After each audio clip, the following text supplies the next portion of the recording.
Okay. There you Yeah. go. I'm Uh, recording. okay. All right. Well, welcome everybody, and I'm glad that through our collective intelligence, we're actually rolling at this point. And thanks to all the participants of this group. Thanks to Sharon for setting it up. Joe is going to read first, and then Shoshana, and I think there actually will be plenty of time for the open mic. Sharon has the list of who's going to read. I didn't write it down, so you'll have to tell me who's next, Sharon. So uh, I'm going to introduce Joe Cottonwood. One of Joe Cottonwood's poems was recently displayed on an 8 foot tall billboard in the Kew Gardens in London, England. He's been widely published around the world. His latest book of poetry is Random Saints, acclaimed as poems, quote, poems of kindness for an unkind age, end quote. Previous poetry books include Foggy Dog and Son of a Poet. In a lifetime writing career, he's authored a dozen novels for adults and for children, as well as the award-winning memoir 99 Jobs, Blood, Sweat, and Houses. To support his writing habit, he's repaired hundreds of houses as a home repair contractor. He lives with his high school sweetheart under redwood trees in the Santa Cruz Mountains of California. And if you're an older fan of psychedelia, you should know that Joe lives in the same town that Ken Kesey lived in when he was doing electric Kool-Aid acid tests and things. So, Joe, I'm gonna put your pictures up, and let me see again if uh, can everybody see that? Mm-hmm. Okay. Joe, how do you want me to do this? You want me to uh, leave it up for a small amount of time like now, and then you read a poem and then I'll pop it up again, or what? Um, yeah, why don't you pop it up? I'll give you a cue on when to pop it up again Okay. because different pictures go with different poems. Since you mentioned Ken Kesey, you can see on the right-hand top photo, there's a kinship. My best friend here in La Honda lives in the Ken Kesey house, which had actually fallen into ruin, and he bought it and restored it. And that's the poet Terry Adams. And we're quite close. Hmm. Of course, Kesey's not here anymore.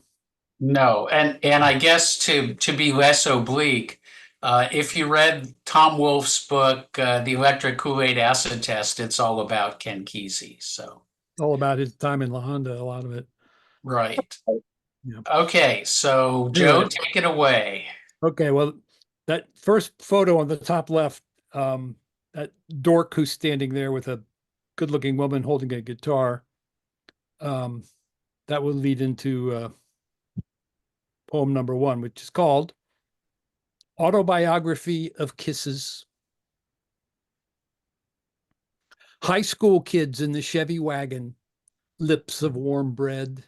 How innocent we were, tongue of butter, just kissing. You unmasked the secret poet, the scientific fuck up. I discovered in your eyes deep libraries, your flesh oiled calfskin, your furrowed brow, the ink of knowledge when I had no idea who I was or what I wanted except kissing, pure as rainfall. With dark wisdom, you whispered, you are a writer, nothing else. You should do what you love besides kissing. Taste of pollen, of nectar. From your eyes, your voice, rock solid belief and a nibble of teeth, scent of moss, touch of soft mushroom. So much, just that, belief. and kissing, fresh, a touch, sprouts in fertile earth.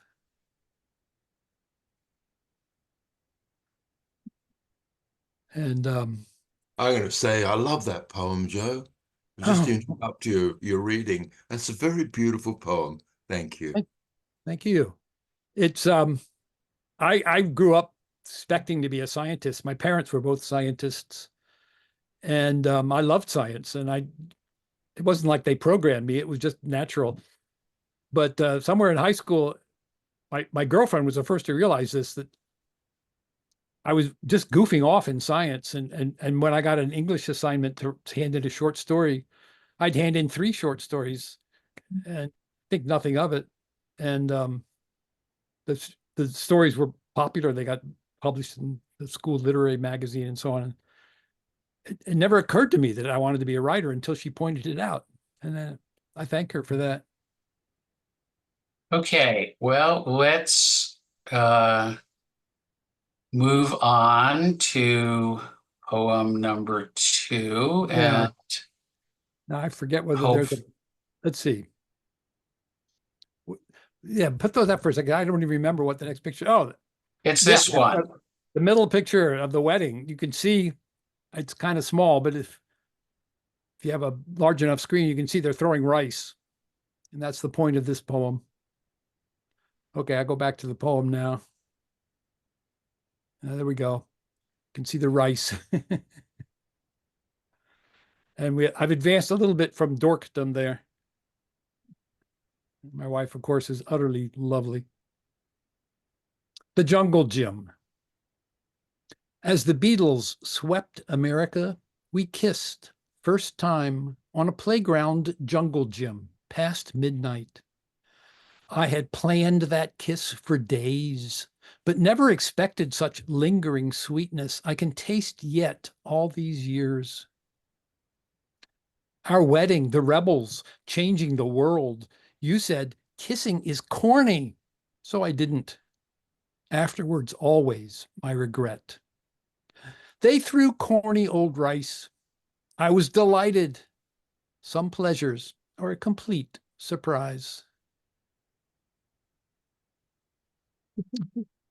Thanks. Okay, we don't need to go back to the pictures yet. Okay. So I'll go to the next poem. It's the I summer. guess let me just say one thing. Sure. If everybody would mute themselves except for Joe, and the reason is if your mic is on, so Shoshana, could you mute yourself, please? Uh, if a sound is made, then Zoom goes to that person rather than the reader. So it's kind of discombobulating to have somebody else pop up in the middle when somebody's reading. So thanks. Okay. It's the summer of love, and your period is late. We are college kids, flowers in our hair, bicycling through Oregon to Frisco or bust. We cruise Tillamook as if a different life, tour the cheese factory, charmed by the town with cows along the road, calm in their cuds. Maybe it's a message from the bovine, but your breasts, you say, are more tender now. We are in love, but not ready for the big if. Camping at Cape Lookout with hot showers, toweling wet hair. You return grinning because you are very not pregnant, you say. End of an era, beginning of a period. When finally we pedal into the hate, summer's end. It's a strung out scene selling no joy. Frisco's a bust. You say, we lost something in that shower drain. To the airport, eastward, steam heat classrooms for us. Rain, fresh green grass for Tillamook. So that was the summer of love, 1967. San Francisco was just by August, Haight-Ashbury was just a wasteland. I mean, with tour buses going through, but what a mess. but it was a wonderful summer. Okay, let's go back to the, no, let's not. Never mind. We'll stay out of the pictures again. Okay. Junkyard wedding. All that happened before we were married. Junkyard wedding. My father sang, tone deaf, a chemist. He equated structures, musical scale, periodic table of elements. No relation anyone could fathom but him. He could explain soap bubbles more than you'd asked. Fully bearded, he worked for Gillette, invented shaving creams and better razors. Kept the family half broke, loved art, half blind. Bought paintings, crammed the walls like a backstreet gallery. For the children's edification, he explained. Pearls by swine, Mom said. One nude, Japanese style, pubic hair like a mink pelt, Mom stashed in the basement. One of wrecked automobiles beneath high voltage power lines, blue sky, scudding clouds bore the label Junkyard, Delaware. Mom seethed. Car carcasses in the living room. My girlfriend gazed at the wrecks, made a polite remark. When you marry, Mom said, you may have that painting as a wedding present. Then blushed at her faux pas. We were only 16.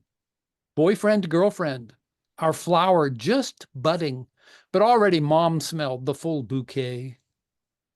Now a junkyard and a Japanese nude perch on our living room wall. Fine art. You like? No? It's kind of a silly poem.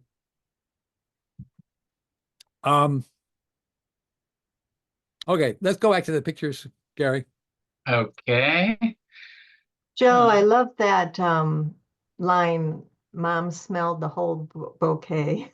That's incredible. Thanks. By the way, I got to say, it's really nice to have Shoshauna here. I feel like we're old friends and we've never met. So I'm glad we're sharing this. Okay, the photo on the top right, I don't know whether you can tell, but my wife is pregnant there. In fact, in about 2 days, she's going to give birth. And that's my son in her arms. And we are definitely in full hippiedom there. So this poem is from that phase of life. Okay, here we go. I was actually surprised that Sharon wanted to include this in the love poem sequence but it speaks to our relationship, I guess, and it's mostly about the love we felt for our daughter. Anyway, and here you are, August 1978. By the way, this is all a true story. Vacuuming is the first sign of labor. Next, Rose scrubs the stovetop, washes shelves, toothbrushes the countertop grout. Nobody can stop her. The cabin immaculate as Rose calls the midwives.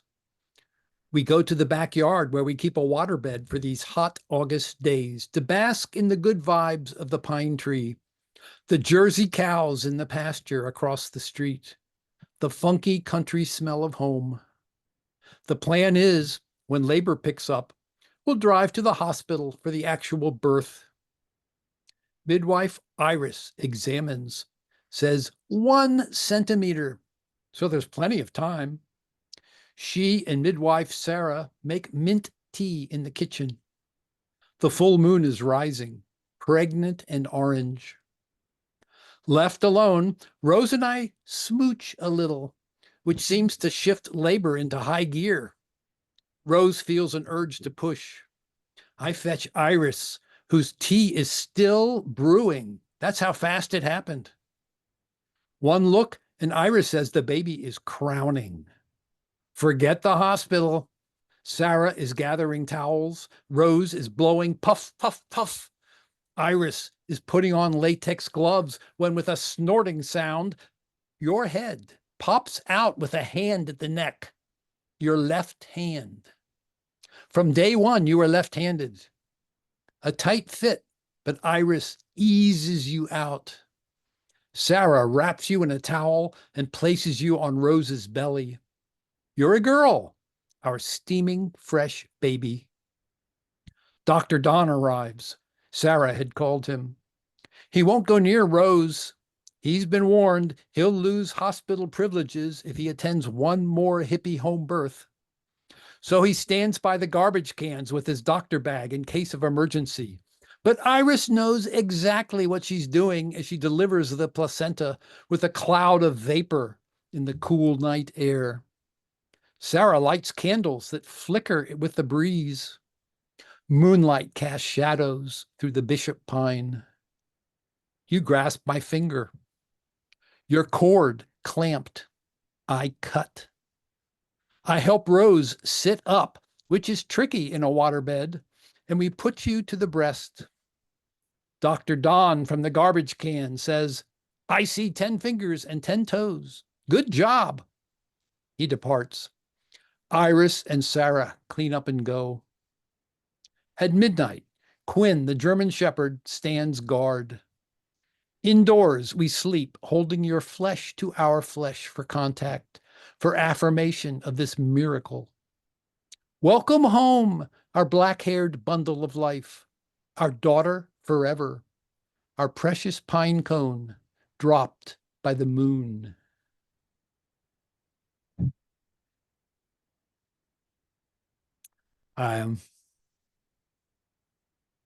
Thank you. I told that story at my daughter's wedding, which was the first time the in-laws had heard about it. And they were sort of in a state of shock. They're very not hippie, shall we say. And I don't know. They let the wedding continue. So we get along fine now.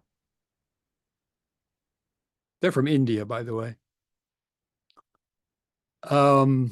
This longest night.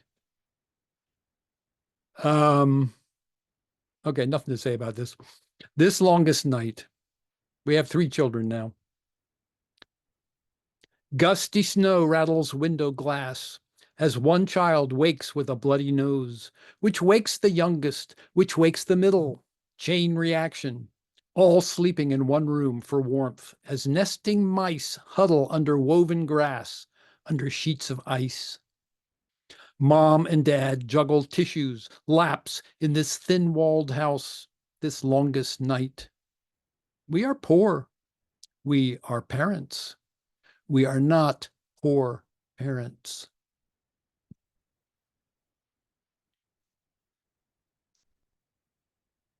Now, I guess now it's time, Gary, to go back to that photo.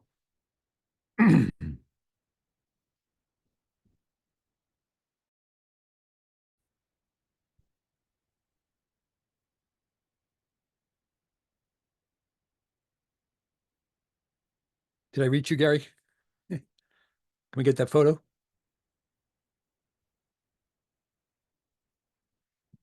I see your lips moving, but you're muted.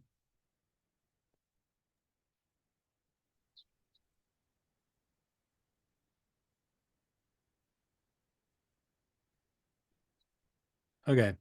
Well, the bottom is, well, actually, it was taken about 7 years ago, but that's our 50th, about the time of our 50th wedding anniversary. There we are now. Okay, that's about all there is to say about that.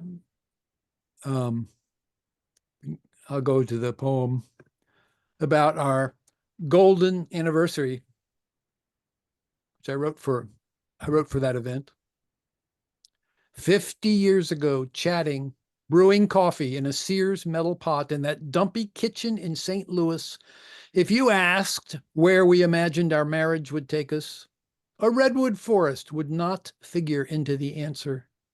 But here we stand. Fun is transient. Strength, uplift, roots That's joy. Half a century weathering changes passes in a blink. Ask any sequoia.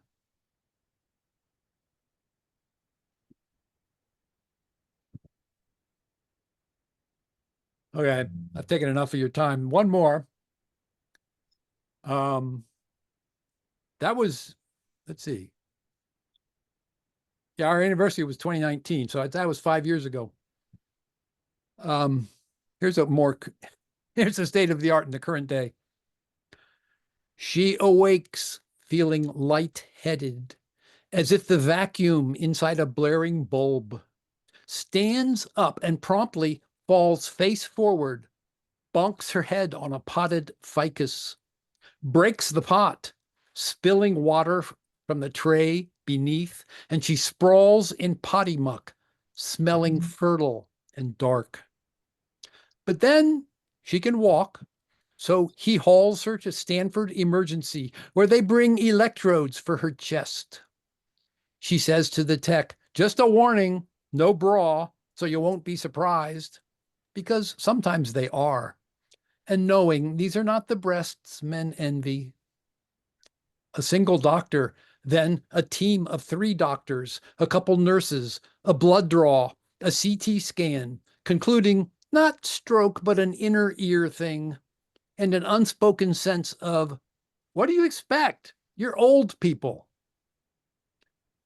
We return home. A day gone, eat crab cakes for dinner, wine for her, a beer for him.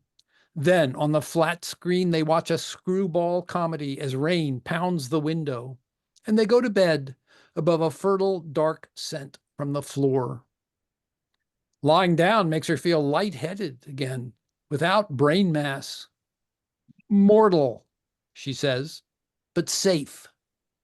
On flannel sheets as they chat in the night, holding hands, and surprised, she at her need, her desire, he at his workmanlike response, play a familiar game slowly, the old people way, slightly dizzy, but she smiles, stretches her flawed but precious body until they sleep, curled like kittens, trusting, or at least hoping tomorrow to wake. Okay, that's it. So we're going to run into a little technical difficulty here, in that this meeting is going to end in 5 minutes. Uh-oh. And so does everybody have the link to the second meeting? I don't know. Got here once. Is All it, right. Gary, is it the same link to this one? No. Sharon was supposed to send out a second link. I 4 think it's minutes. the same link. Hang on. What has happened to my... I believe I used that second link to get to this meeting. Really? Well, Yeah. that wasn't supposed to happen. I don't, let's see if I can start that meeting. I'll end this meeting, and I will I'll try and start the second meeting, even though it wasn't supposed to start till 5:45. All right. So If you have the group email, you could shoot us an email with the link. yeah, I'm doing too many things at once here. See what? Okay. There you go. Okay, but it didn't say where the recording is actually going. So, but it's somewhere. Okay. Shoshauna, why don't we start, since, we may run out of time again. Yeah, that'd be unfortunate. So, Hang on yeah. 1 second. Let me put your pictures up.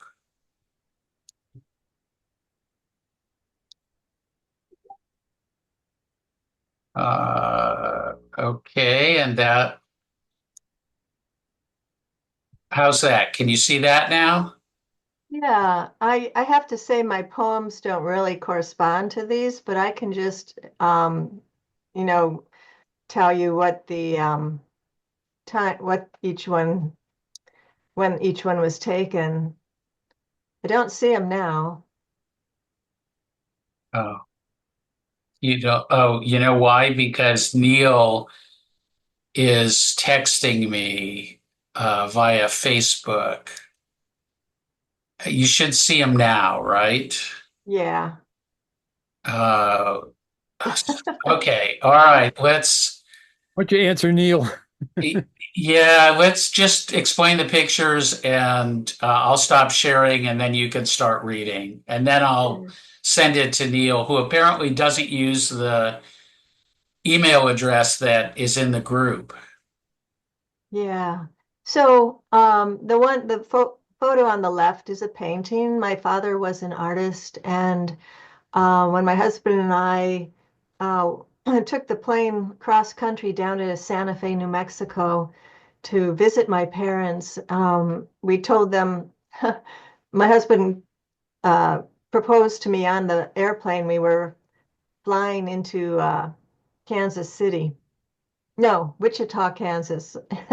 And he proposed, and so I said yes right away. And we got to my parents' house, and after we were there for a couple of days, we told them we were going to get married. And my father took some wedding photos of us, and then painted this portrait of us from the photos that he had, and then sent the painting. It was pretty big. It was life size, and he couldn't, transport it on the plane, so he sent it by Greyhound prior to the wedding, and we had it in time for the wedding, and he and my mother came up for that, and so that's the first picture on the left. The picture on top right is like the first few months we met. Going to take me a minute because we're doing some screen sharing now. And so that would have been the late 70s. And then the bottom picture was taken in the last few years. So as you can see, we haven't changed at all. So, um, so that's it about the photos. And I can read the poems that are on Sharon's site. Um, this one is titled Secret to a Long Marriage. Leaving Home Depot with a light fixture for our kitchen, he cracks what he calls one of my stupid jokes. And even after we cross the parking lot, I still cannot stop laughing. I think a sense of humor really goes a long way when it comes to being married or having any long relationship. And this next one's titled Pass the Syrup. Let me thank Vincent Hahn for not holding the wheel at a diagonal. That night he drank 6 shots of tequila and took my fiancé-to-be down County Trunk Q. Because when he clipped the stop sign at Rory Road and the dang thing soared 20 inches above his Mustang convertible, I got to hear how it flew perfectly parallel over the pancakes of a married morning. I love how these things that happen to you in high school and the stuff you go through. It's always fun to share it when you're older and you can have some perspective on. I know our kids are often telling us about things that we'd rather not know at this point, but I think it's fun too. And this third poem is titled, If You Think Getting Asked Out on a Second Date is Thrilling Proof That You're Loved, that's the title. And then it goes right into the poem. If you think getting asked out on a second date is thrilling proof that you're loved, it's nothing like when, after your 16,487th night together in the same bed, your husband invites you to go on a morning walk with him. Can I stop you for a minute because I forgot to read your biography. So, Shoshauna Shai began writing at the age of 8, got recruited again by a muse in her early 40s, and since then has published 5 poetry collections and a wealth of award-winning fiction and nonfiction. Her poetry has been studied in college classrooms, recited in church sermons, translated into Chinese, discussed by book clubs, made into videos, and produced on the backside of city buses. Not a monogamous writer, Shoshauna works on as many as 7 to 11 projects at a time. The founder of Poetry Jumps Off the Shelf, and I could read this URL, but it won't make any sense. She lives in Madison, Wisconsin. So I apologize and thank you. Yeah, thank you, Jim, or Gary. This next one is titled Knowing What You Know Now. Knowing what you know now, would you have left the window painted shut? Had it been clear it would matter? That my mother could buy a house because it's purple, so what, the ceiling's caving in? Believe life imitates art and not the other way around. Let the wind take rake the leaves while she paints the trees. In this same way, had I been familiar with your father's scorn for what has no practical function, his reflex to sheer whatever's frayed, his conviction that hard work is all we're here for, would I have shoved my boat from shore? On our most despondent days, ours is a marriage between your father, my mother.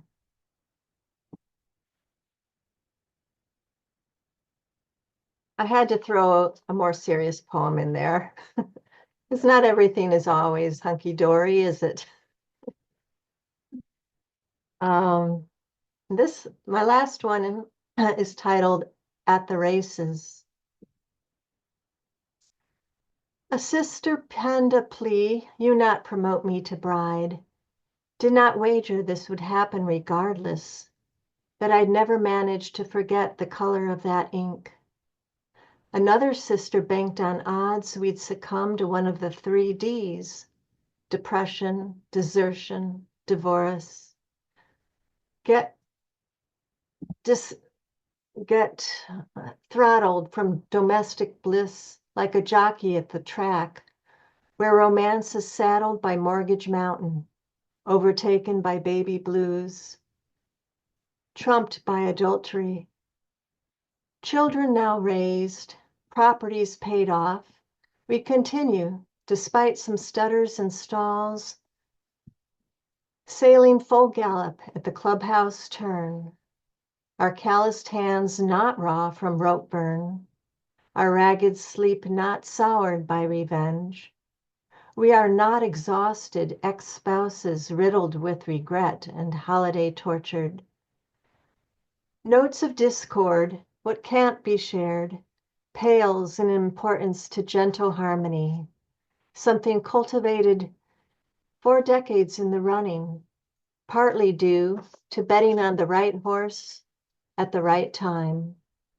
So call this relief that kindles our laughter, countless ways to lose outright, and we outran them all.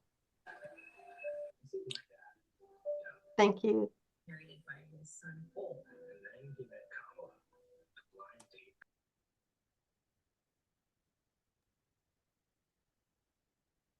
Gary, you're muted. Yeah. Is that your last poem? That's my last one, yeah. Okay. All right. As I mentioned, I don't have the list of who wanted to read. So raise your hand if you know how to use the little hand function. Neil, you want to read? Could I just say something in response Yes, to I do. Yeah, Shoshauna? sure. Okay. Um, it's famously been said that all happy families, the story is the same, but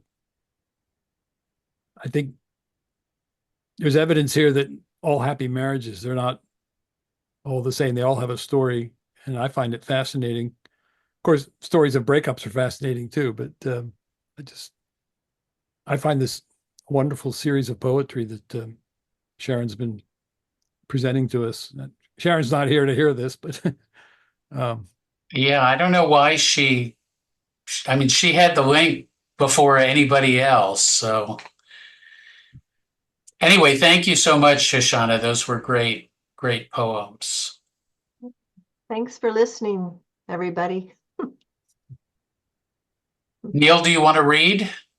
Yes, please. I would like to read. Take it away, mate. Oh, okay. I'll do some screen sharing if I can. So let me just see whether the technical stuff is going to work for us Yeah. here. I believe it will. Okay. Let me just open that up. Slideshow. Wait a minute. From the beginning. This is a poem that I wrote when I was in France, in the Dordogne, in an area, the Lascaux Caves. It's a limestone area. Lascaux Caves, but they were discovered, I don't know, middle of last century. And they're really beautiful. You can't actually go into the original, but they've done this facsimile of it, and here it is. So I'm going to hopefully show my poem. There's an image of the beautiful artwork. So here it is. Let's go to. It is a facsimile, but few galleries are more beautiful. There is a hush, a sense of the sacred. In the dim light, the walls shimmer with copies of artwork, walls and ceilings covered with confident boldness of line, beauty of eye, antler, hoof and horn, curves and bumps and ceiling too, masterfully integrated into one fluid flow. 17,000 years ago, in the nearby cave of Lascaux, men and women mixed their colours, prepared smoke-free oil, built their scaffolding and, like Michelangelo, covered the walls or lay on their backs, painting the roof, moved by their muse, a deeply human compulsion to not just represent the power of hoof and curve of horn, but to create beauty, to seek meaning, and surely to reflect the sacred, a sense of something vast beyond themselves, of what that they were, a small, vulnerable, but gifted part. I know you, my brothers, my sisters. Your sensibility is mine. This human finger, touching the keyboard, shaping words into patterns, seeking order and meaning, surely comes from shared desire. Is it really so different that your vision was herds, horns, and hooves, and the mark of your hands on the wall, whilst mine is songs of the heart, longing for compassion and surrender to love, when we, in vulnerable mortality and common humanity, across this vast desert of time, desire the beauty of art and communion beyond self with the mysterious divine. Thank you. Neil, can you what's the scale of these drawings? How large are they? Oh, they're quite big. They're big, you know. I can't remember exactly, but the whole roof and wall is covered with art, and they've even just worked out how to use the angles and of the cave. And oh, it's a stunning place. If you ever get to France in the Dordogne region, just sort of central France, it's a wonderful experience to go there and feel that connection. You convey it nicely in the poem. Thank you. Thank you.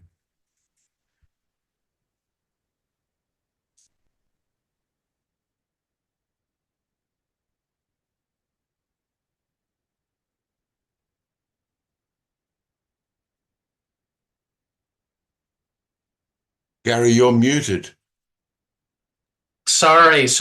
I do that so my screen doesn't pop up, but it gives a problem sometimes. Does anybody else want to read?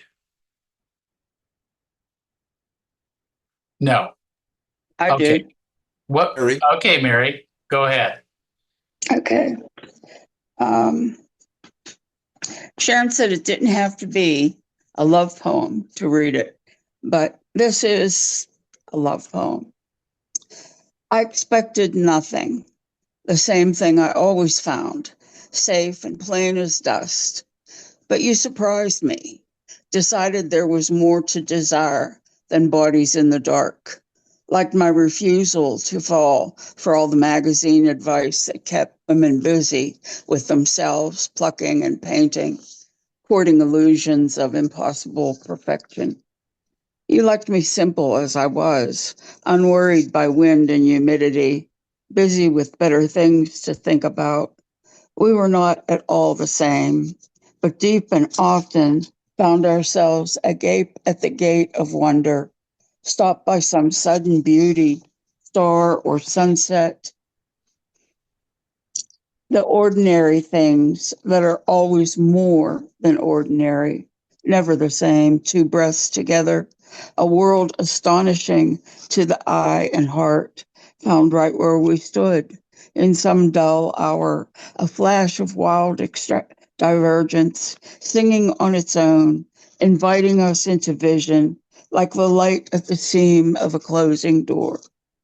I think I loved you first for loving me, taking me in like the orphan you'd been looking for forever, the one you couldn't leave even when you tried, because I was your home, your sanctuary, the earth you stood on. Even when I slipped to sand, sliding, losing myself, my strength, my steady heart, even my words, stumbling drunken from my faithless tongue, you never moved, never wavered, never signed me off. Still there at the end of every story, every chapter, a rock, a bridge, a lodestone, my best and only home. Thank you. Very nice.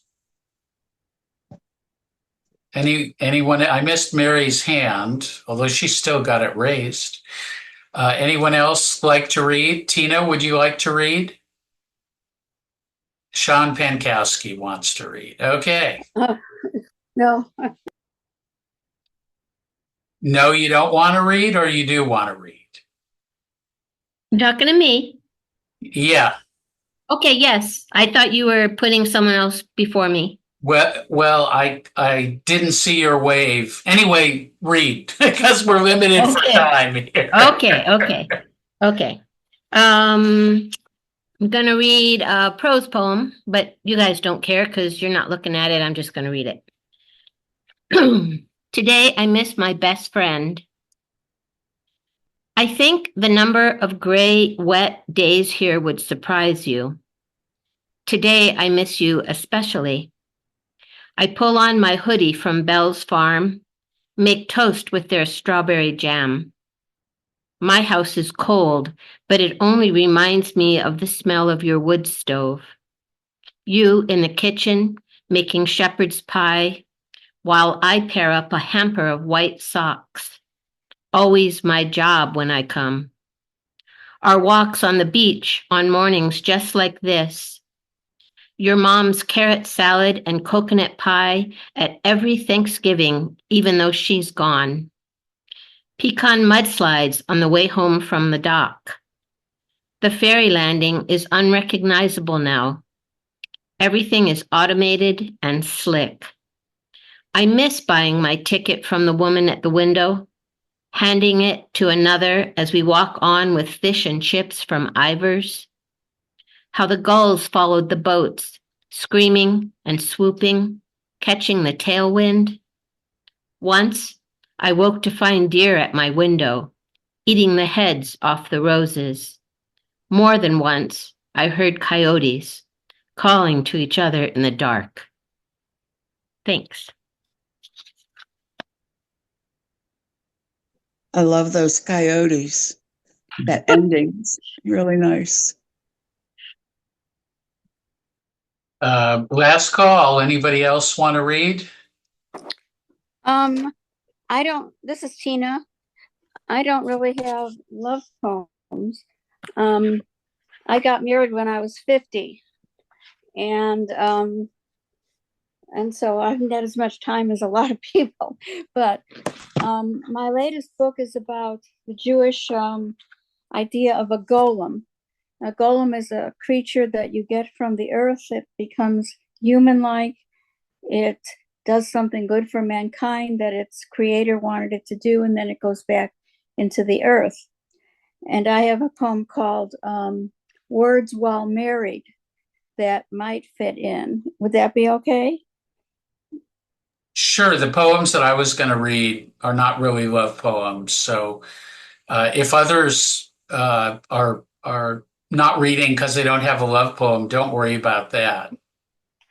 Okay, this is just a situation that one gets into when we are married. The task is become a dictionary on demand, and this will resonate with us seniors. Dave remembers love at first sight. Sarah's not sure, but after 45 years of marriage, she lets Dave's memories prevail. Their main love is each other. Main worry is Alzheimer's. When a word sticks on Sarah's tongue and won't come out, or a name slips under Dave's shoe and won't come off, there's fear. Sometimes they find words for each other. Together, they recalled the sacred text to conjure a golem named Eli. They were shocked when he appeared. What was his purpose? To fulfill wishes? Dave listed things he'd buy if he won the lottery. Sarah imagined hitting a hole-in-one or bowling 300. Dave rolled his eyes. His standards were higher. What a smart ass, Sarah remarked, just like that actor in Bueller's Day Off, completed the golem. Joining the conversation, Dave added, Matthew, Broderick, Eli provided. A mission was born. The golem helped the couple find words and names until the end of their days. Then he slipped away, leaving some dust on their antique dictionary. Thank you.